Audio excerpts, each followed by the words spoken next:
ভাইরা আমার, এই আয়াতটি আমি শুরুতে তেলাওয়াত করেছি। আল্লাহ বলেছেন, ইয়া আইয়ুহাল্লাযীনা আমানু লা ইয়াসখার কওমুম মিন কওমিন আসা আন ইয়াকুনু খায়রাম মিনহুম।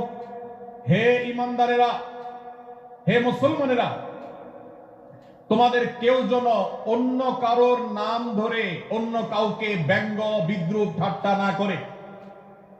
আমরা একে অন্যকে নিয়ে ঠাট্টা করি কি করি না? বিদ্রূপ করার রোগ আমাদের মধ্যে আছে না নাই? ভাইরা আমার, জাগতিক বিষয় তো আছেই, এমনকি দুর্ভাগ্যজনক বাস্তবতা হলো ধর্মের নামে, ইসলামের নামে একদল মুসলমান অপর দল মুসলমানকে নিয়ে হাসি, ব্যঙ্গ, বিদ্রূপ, রাসাহাসি এবং নাম বিকৃত করা এবং খোঁচাখুচি করা, এই কাজগুলো আমাদের মধ্যে আছে না নাই?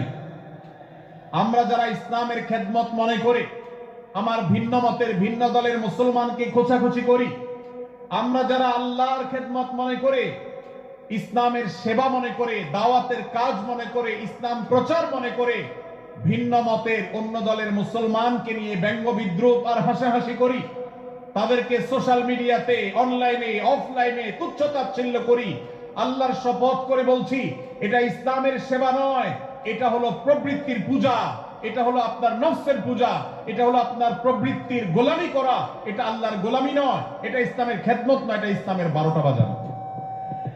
ভাইরা আমার, একজন মুসলমান অন্য মুসলমানকে নিয়ে ব্যঙ্গ বিদ্রূপ করতে পারে না।